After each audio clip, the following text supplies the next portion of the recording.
Thank you very much for the presentation. I know that Greenlandic words are sometimes hard to pronounce, so it's Inuit Ataqatigiit, but it's difficult sometimes to say. The Arctic is hot, and this is not only due to the rising temperatures or the climate changes in the region, but also due to growing global interest in the Arctic. The interest for the Arctic is global, and the number of observing nations to the Arctic Council and the number of visitors to the Arctic Circle today are indicators of a growing international interest for the Arctic region. In a continuously more globalized world, we need to connect more than ever. And in my opinion, it's essential that Greenland is open to new partnerships and to the rest of the world. In order to be part of a globalized international economy, Greenland needs strong international partnerships. Greenland is the world's biggest island, but only with the least densely populated country in the world. 56,000 people spread over the area of more than 2 million square kilometers, or 20 times the size of Iceland. The Greenlandic economy is reliant on world market prices of resources, both the living and the non-living. On top of that, fishery is by far the largest industry in Greenland, and both factors make the Greenlandic economy extremely vulnerable. As a Greenlandic politician, I'm worried by the lack of new business opportunities and international investment, and that this will affect our welfare system negatively. It will weaken the society that we hand on to the future generation, at least unless we act now. There's an urgent need for an action plan for making the Greenlandic economy stronger, more diverse, robust, and sustainable. The truth is that Greenland has so much to offer, so much potential. I see possibilities of tourism, of small-scale mining, of green energy. I also see possibilities when it comes to innovative food projects such as seaweed. And if we look at applied research, I know that knowledge from research can lead to new local business opportunities. New initiatives such as better digital communication and infrastructure, which will better connect Greenland both domestically and internationally, are essential.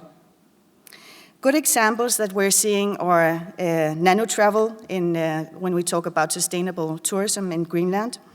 It's nano-travel from Itorortomit in northeast Greenland, which has received the WWF Award for Sustainable Tourism. We also see a good example in Hotel Arctic in North Greenland, Ilulissat, who received the West Nordic Travel Award for Innovation, Responsibility, and Sustainability.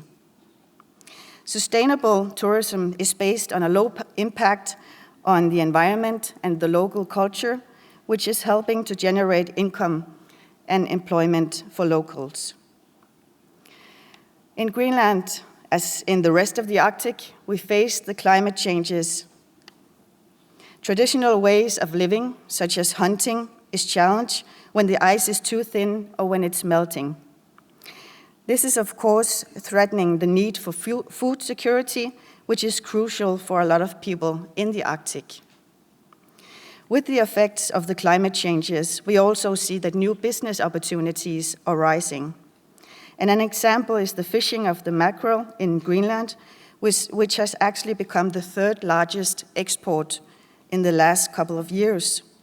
This is a fish sort that we didn't see just a few years ago.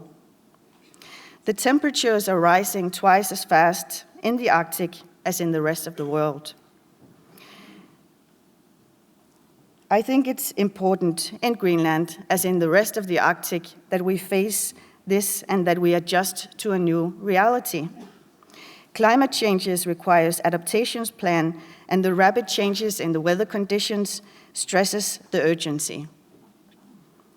Let's not forget the people of the Arctic, because in small Arctic communities, we also need to ensure local commitment and involvement. Job creation, value creation for the local community should be very central to the development in the Arctic. Local community improvement, such as a stronger educational system, is a necessity. By strengthening the knowledge, we can strengthen the development of new business initiatives. And by building the knowledge in the Arctic, we can ensure that the higher skills will make sure that we take greater part in the development in the Arctic, because knowledge is indeed power. As a Greenlandic politician, I often hear that the relationship between Greenland and Denmark in many ways internationally is regarded as a role model for indigenous peoples around the world.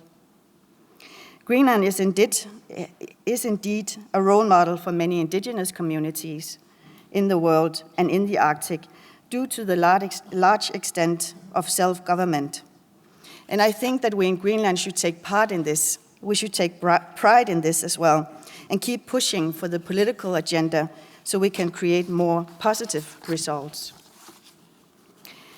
Greenland should continue to be a role model for Arctic indigenous communities. And if you ask me, I think that sustainability in the Arctic should focus much more on a holistic approach when we talk about the development. Many of the Arctic indigenous communities still this day face a lot of issues when we talk about social or mental health. And one of the examples are the high suicide rates that we see in many Arctic communities. We also see in Greenland there's a growing inequality. And I think it's important that we don't leave anyone behind. But I believe that all children should have a fair chance in life, and that all children should have the luxury of choosing their own path in life. This is not the case as it is today. In Greenland, we have approximately 14,000 children. And the latest numbers I saw was that more than 4,000 children, or what is equivalent to 30% of all Greenlandic children, they live with social problems. I believe it's only part of the iceberg, and I think the 30% of children with social cases are only the ones that are recorded, and therefore it's very important for us to handle this in order to make sure that the educational level in Greenland is rising. Because a bright future for all children are the basis for a brighter future for Greenland. It ought to be a case that we could all agree on, but today's reality is the difference between talk and action. Coming from a position as a former spokesperson for children in Greenland, I strongly do believe that we cannot talk about economic development without considering a development of the human capital, of the human resource in Greenland. We need to talk about the well-being as a very important part of developing the Greenlandic society. In fact, I think securing basic human rights, such as education opportunities for all, well-being, and a much more inclusive society are the core of each society's development. The frame for sustainable development in the Arctic is the Sustainable Development Goals, it's the UN Global Compact, and it's the different human rights convention, including the indigenous people's rights. In the Arctic, we have the Arctic Investment Protocol. We need to take the human dimension much more into consideration when we talk about reaching the goal of sincere, sustainable development in the Arctic and in Greenland. Because securing basic human rights is the basis of a nation building.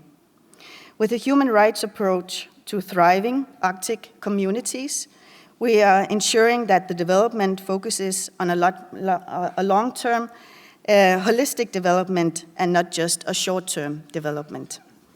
Thank you.